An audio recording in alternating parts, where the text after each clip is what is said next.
Welcome to Fintech Impact. I'm your host, Jason Pereira. Today on the show, I have Richard Owen, Vice President of Sales for Retail Wealth Management in North America for Ortec. Ortec is a company that utilizes sophisticated econometric models to project out returns for countless asset classes and helps with the ongoing monitoring of plans and projections. And with that, here's my interview with Richard. Hello, Richard. Hey. Thanks for taking the time today.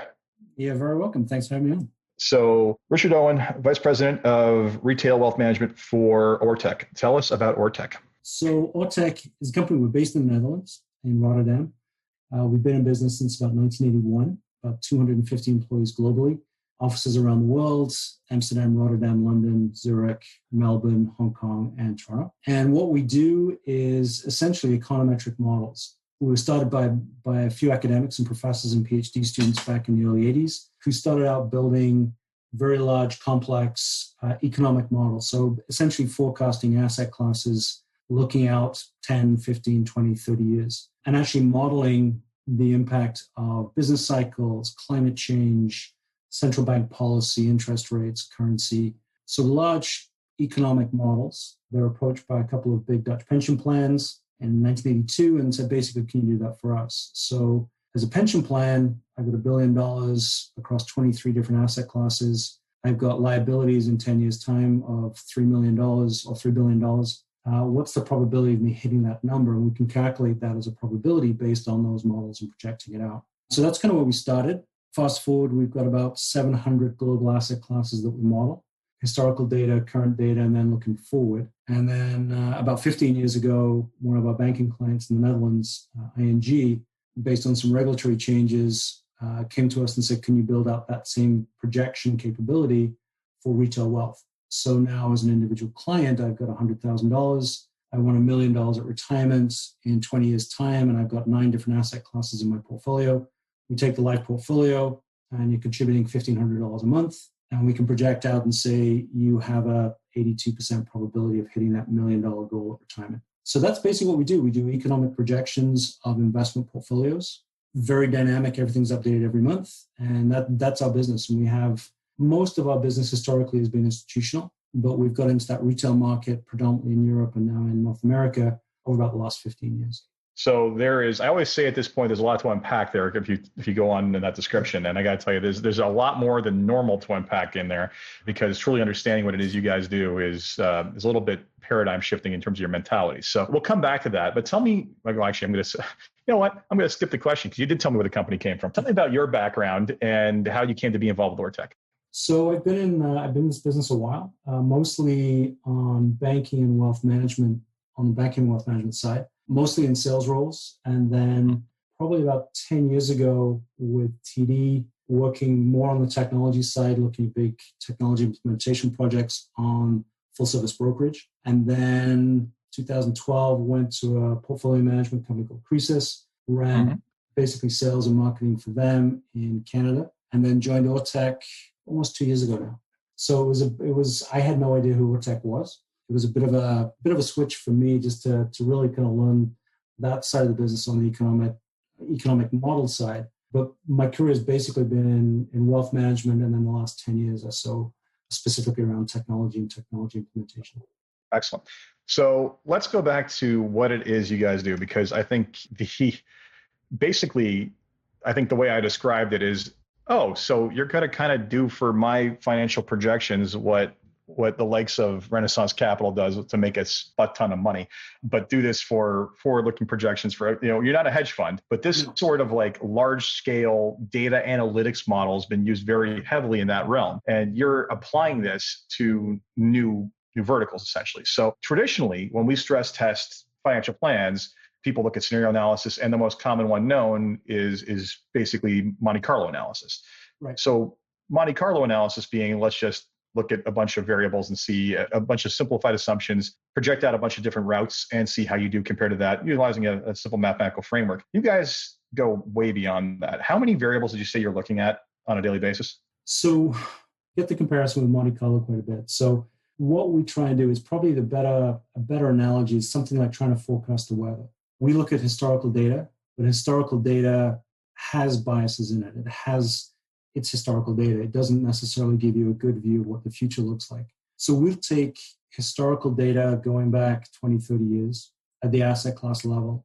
We do a lot of statistical analysis around the interactions between asset classes historically, and then input that into our model, which has been running obviously since 1982. We look at current market conditions. So a bit of a kind of capital markets outlook. So we'll take current conditions, kind of where we are in the business cycle, what are kind of interest rates, what central bank policy looking like, GDP, coronavirus, geopolitical events. And we'll put that into our model to influence the estimates looking forward. And then we have longer term forward-looking scenarios that we'll build in. Key things would be things like interest rate developments. We'll look at climate change, the impact of climate change, and basically create a worldview of where we think various asset classes are going. So it's a combination of historical, current, and future-looking factors. And it's different to a Monte Carlo in that a Monte Carlo, I'm going to take a historical rate of return for, let's say, for Canadian equities of 8% and apply a normal distribution to that based on a standard deviation. And it's a bell curve. There's as much chance of a large positive return as a large negative return. And what we found is historical returns are not normally distributed. So we'll factor that in. So it's a very sophisticated forward-looking projection of various scenarios that are updated on a monthly basis. So it's very, very dynamic. So it's, yes, like a Monte Carlo, but not like a Monte Carlo.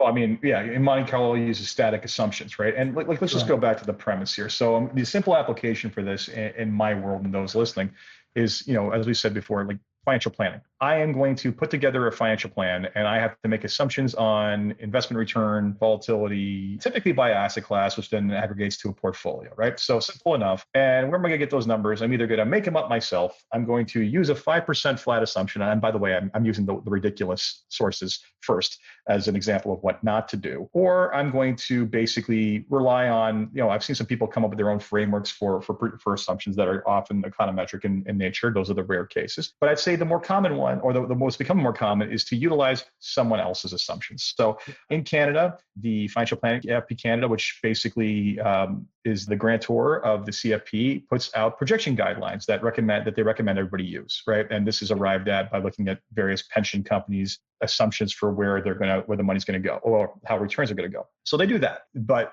also, if you don't want to use those, there are the likes of Morningstar. Actually, I think Morningstar does maybe put these out, but yeah, projection guidelines from Morningstar, Vanguard, BlackRock.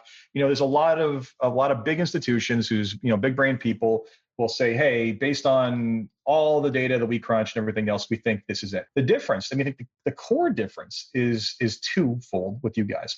You're doing it at a scale that human beings can't do solely because you're crunching through just mountains of data to get there, correct? Correct. Right. So that's the first thing. Yeah. The second thing is you've turned a static process from when I get these reports in, the spring or late summer or late winter to a live process in that you're testing this every day. Pretty close. Yeah. We run into this a lot with a lot of different institutions will have those capital markets models. Our expectation is 5%, 6%, whatever that number is. There's a couple of issues with it. One is that it's static.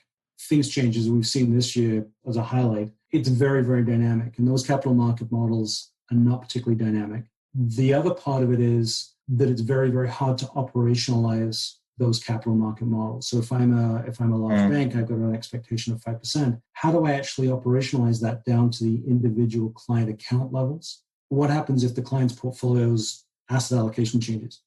The assumptions you built into the plan need to then change because the portfolio has changed. The outlook is different. So the ability to operationalize econometric models, the ability to actually drive it down to the individual client portfolio level is very different. And the models are very, very dynamic. So with our big institutional clients, that's what they use us for, is for these very sophisticated forward-looking models. So we have clients like the European Central Bank, the UN Pension Plan, Unilever, Shell, OMAs, all use this for forward-looking projections. So the big institutional models bring it down to the retail wealth level. It means that if Jason's building a plan for a client, you can actually use the same capabilities to say, Mr. Smith's balanced growth portfolio, this is what your forward-looking projection is going to look like at the individual client level. And then when you match that to an objective like a financial plan, then you can essentially do institutional level projections at an individual level, which allows you then to say, is this goal feasible? And then because it's dynamic, we run the projections against the individual client portfolio daily.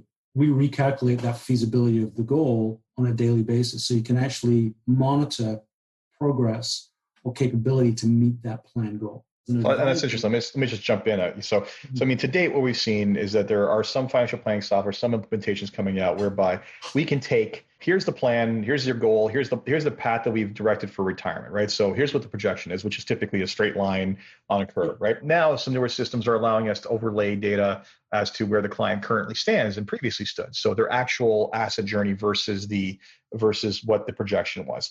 Of course, that's backward looking, right? They're updating what happened before. What you're saying is that your system, essentially, you can layer that over top, and then basically probabilistically determine if they're still within an acceptable band of hitting that target goal in a live way. I think the technology out there right now does a good job backward looking. So performance reporting can be pretty sophisticated. Current information on the portfolio. So in terms of current risk in the portfolio and obviously holdings, that's great. The capabilities around forward looking, what's potentially going to happen, is extremely limited, essentially to an assumption in a Monte Carlo. We're providing is a realistic view of the future. And that's our core capability, is saying, okay, we're forecasting out, we're looking long term, we're going out 40 years. And it's dynamic because it's actually linked to a portfolio. So it's live. So that probability or that projection on the portfolio, let's say Jason has an 80% chance of hitting his long-term financial goal, the markets tank, that's now a 50% probability because the model's changed, your portfolio has dropped in value, your asset allocation may have changed, and then the system can generate through APIs, it can generate recommendations, how do I get back on track? Yeah. And we can do it and the other part, we do it at scale. So if you've got 200 clients, each client has a couple of goals. I can see in one shot which clients' goals are on track and which aren't.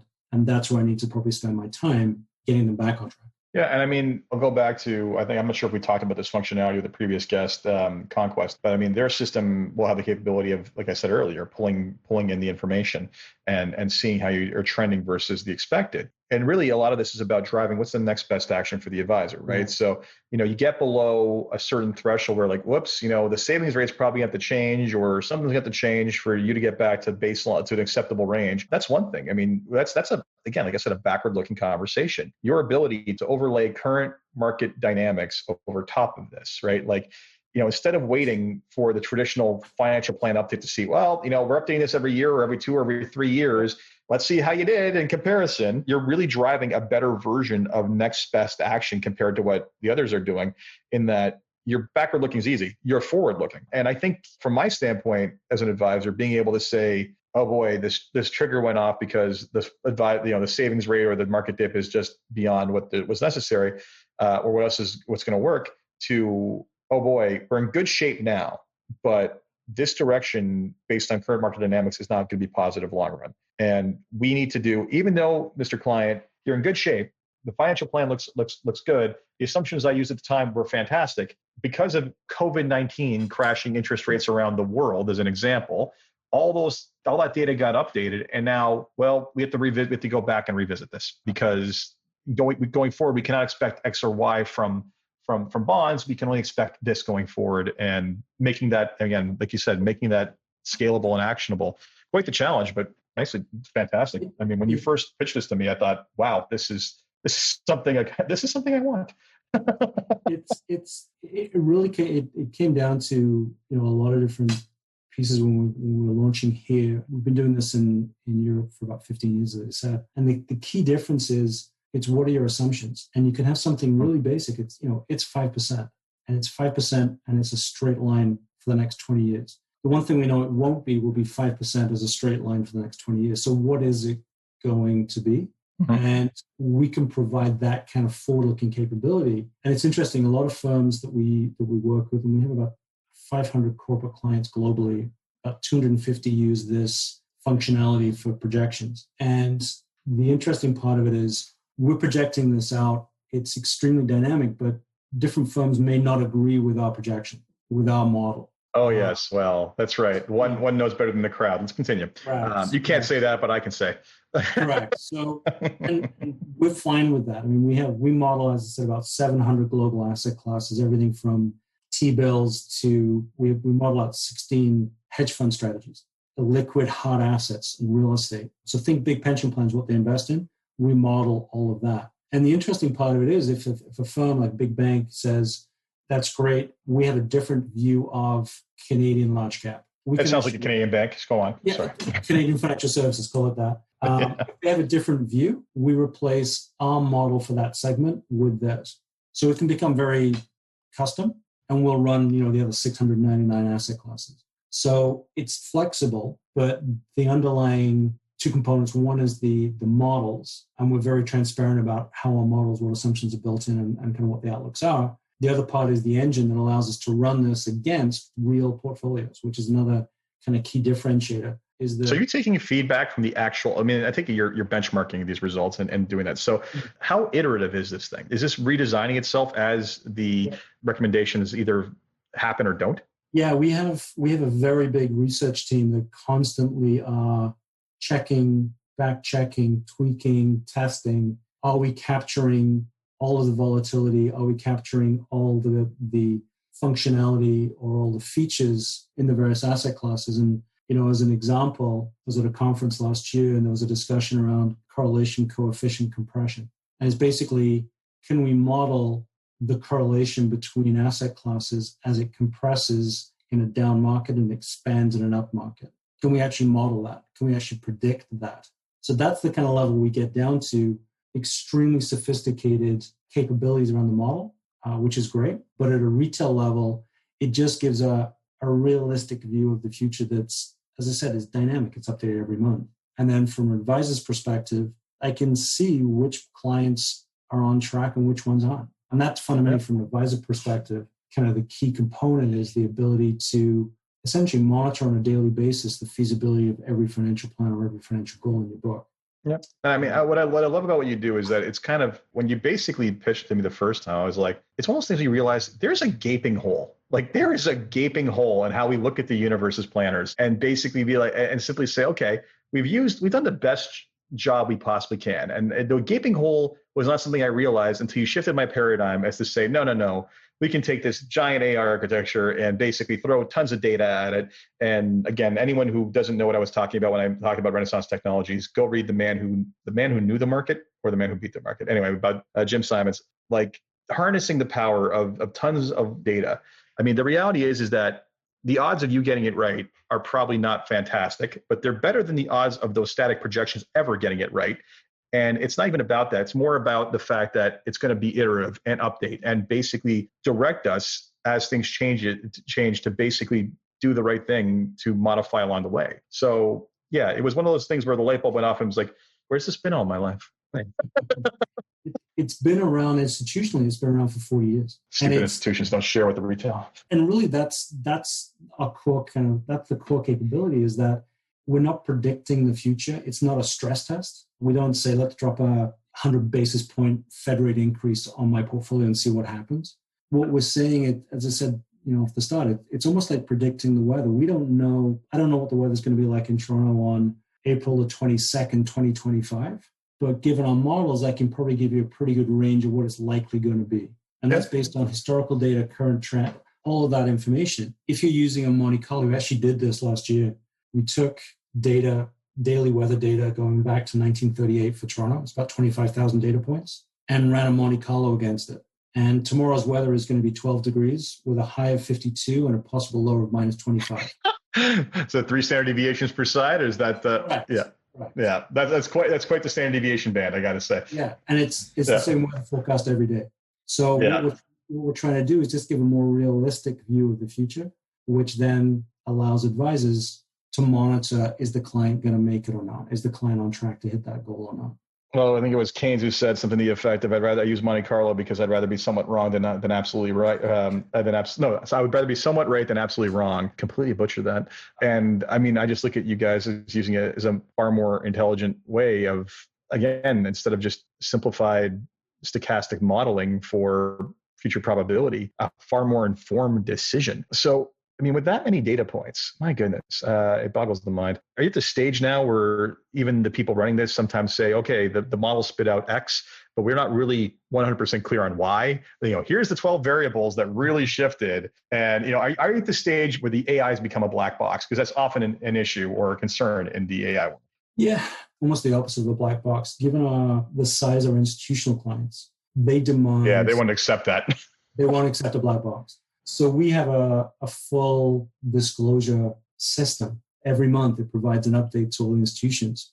And we're very transparent about our methodology, our assumptions, our projections, why we're projecting out a certain way. And we get into some fairly heavy debates with our institutional clients as to why. And if they fundamentally disagree, we'll put their model in. So it's a very academically, our founders were academics. It's a very academically driven process. We're constantly testing the model, back testing the model, and just seeing a good example would have been the recession in 2007, 2008.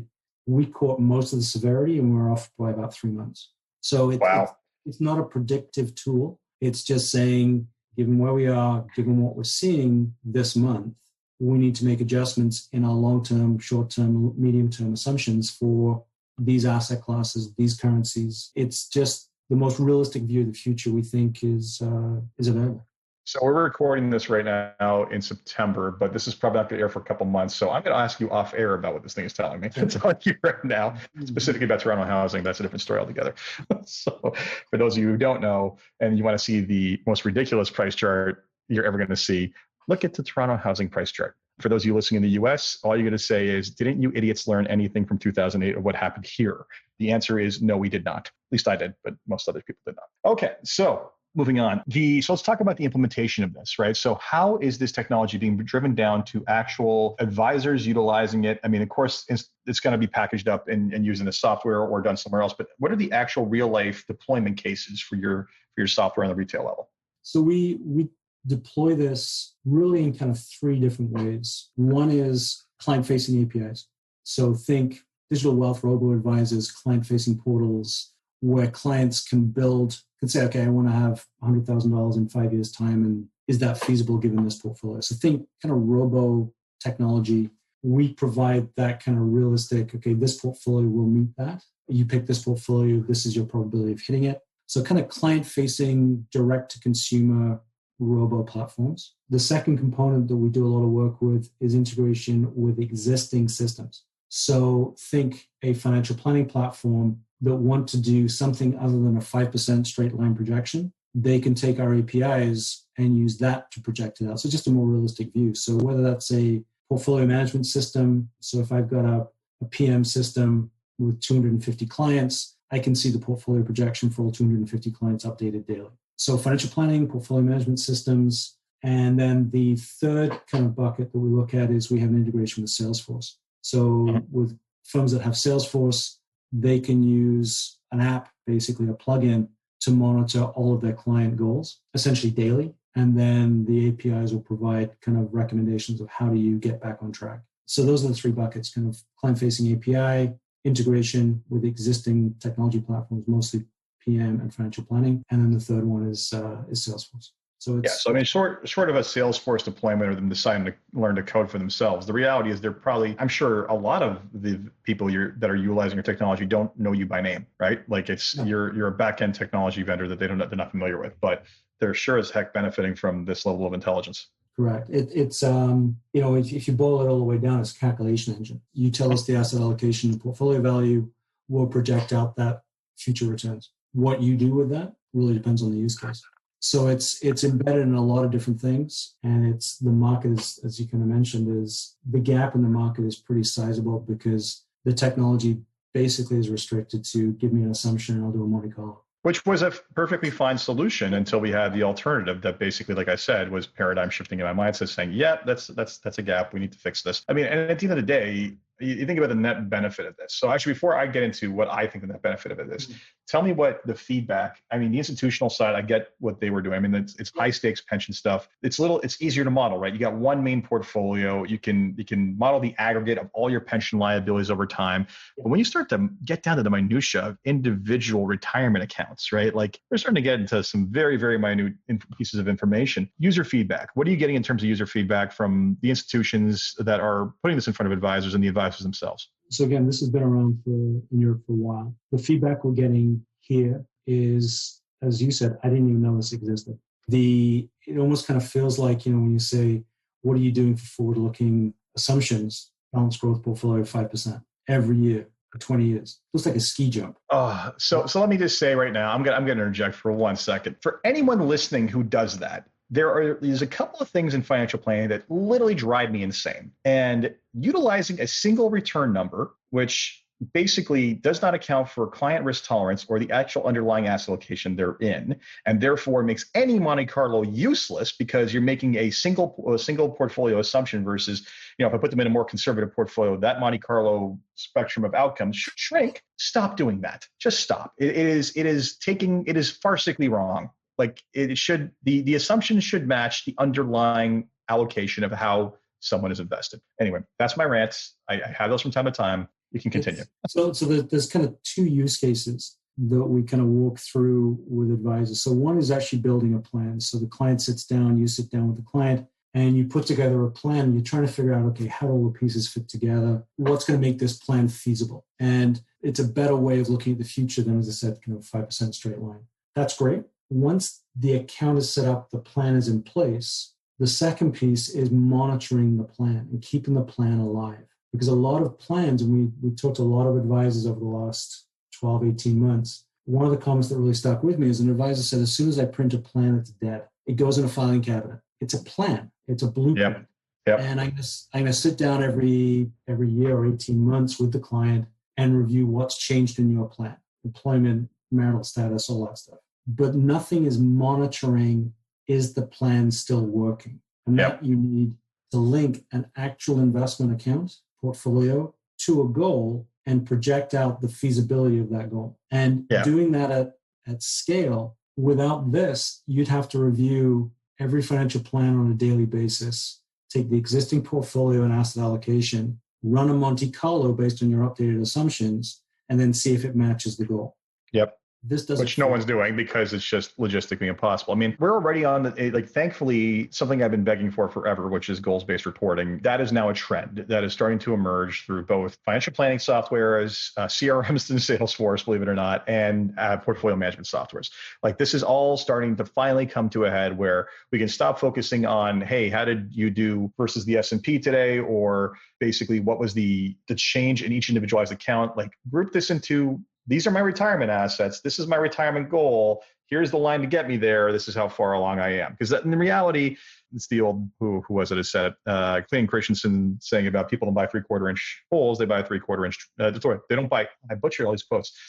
We're going to edit that. So people don't buy 3/4 inch drill bits, they buy 3/4 inch holes, right? We confuse the investment accounts, the investments with the end goal of life. And we're starting to get to the point where finally all these systems are going to be able to support that. And they're starting to, and that's fantastic. But the missing piece, as you so eloquently put, better than I am doing butchering these quotes, is that, yeah, it's nice that we're tracking all this, but without the probabilistic overlay based on reality, we're not really doing it justice. Yeah, it's, and again, I think it's from our institutional kind of background. The approach that we take is, especially when you look at something like risk, is I have a risk tolerance, a maximum risk tolerance. The discussion really should be, I want to get to my objective with as little risk as possible. So how much risk do I need to take to meet that objective? And if I say I want a minimum of 80% feasibility of goal, so I want to have an 80% probability of hitting that number. How do I get to 80% with as little risk as possible? If I could do it all with T-bills and cash, why would I buy a balanced growth portfolio? Because again, my job is as an advisor is to get you there as effectively as possible with as little risk as possible. And that's our kind of pension background. And this tool gives you that capability to say, it's been a great year. We can actually de-risk your portfolio. We can move you more to cash. Because you don't get to take much risk. And it's interesting. So, I mean, some of this is like implied, like basically getting consent. At the end of the day, basically everybody wants to hit their goal, but as Michael Kitces likes to describe, Monte Carlo failure does not mean 80% chance of you not working out. It means there's a 20% chance you have to do something different. And there's a level of risk we're all willing to accept in our day-to-day lives. And we can accept that in our retirement projections, right? Maybe, you're not willing to do what it takes to get to 100% because that is curtails lifestyle too much. But if you're willing to be in a position where 90%, 10% chance you do something different than what you're planning in retirement, okay, great. And the ability to take that live data and target that on an ongoing basis, fantastic. So Richard, before we wrap up, I got 3 questions for you. First, if you had one wish for something you can change in your company or the industry as a whole, what would it be?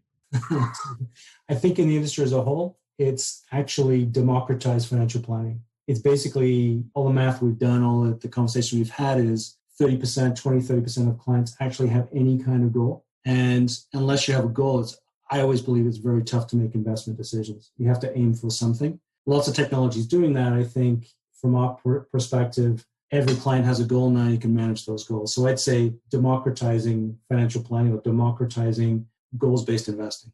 Well, I echo that. And it's actually something that's come up quite a lot on the podcast is the democratization of it. I mean, I will put a lot of the blame squarely on advisors because we focus too much on the 3/4 inch drill bit as opposed to the 3/4 inch hole. Focusing, frankly, if you do things right, the investment implementation should actually be one of the easier parts of your business.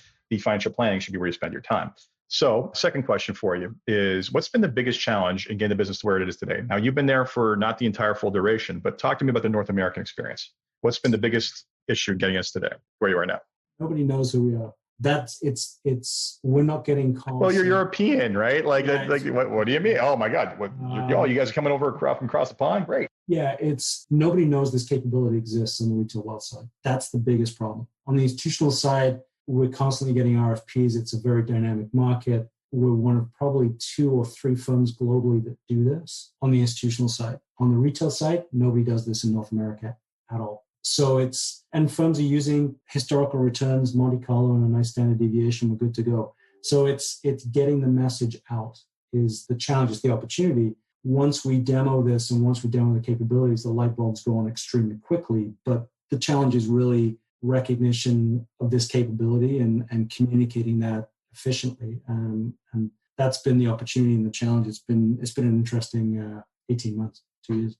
Okay, so last one. What about what it is you're doing excites you and gets you up every morning to keep on fighting the good fight? The opportunity. That's the biggest thing. It's a bit of a sort of evangelical getting out in front of clients. It's interesting. Once clients see this, once firms see this capability, the discussion becomes extremely interesting, extremely quickly, because they realize the value of this and the uniqueness of this. And that's where it gets very interesting, because how you can apply this across an organization from a discount brokerage, direct investing through a robo application to ultra high net worth and everything in between. You can apply the same models everywhere. It's how you display it, what's the business case behind it. So for an organization, massive numbers of different use cases. From an advisor's perspective, the final anecdote I'll give you, we're talking to an advisor at one of the banks, deals with financial planning for kind of mass affluent, kind of bank branch referred clients. He has about 250 households. We showed him the monitoring. He said, I can manage 500 households because I'm going to call the ones that I need to call.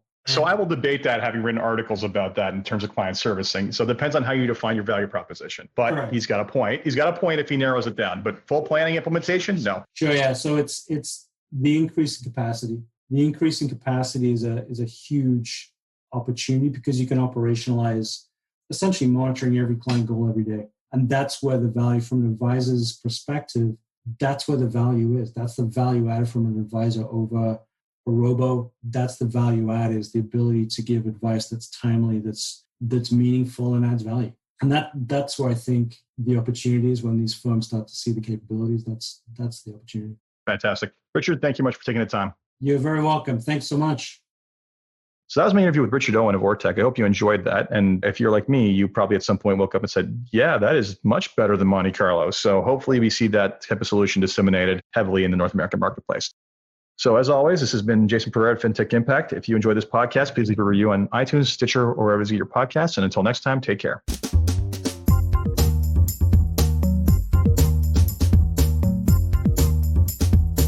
This This podcast was brought to you by Woodgate Financial, an award-winning financial planning firm catering to high net worth individuals and their families.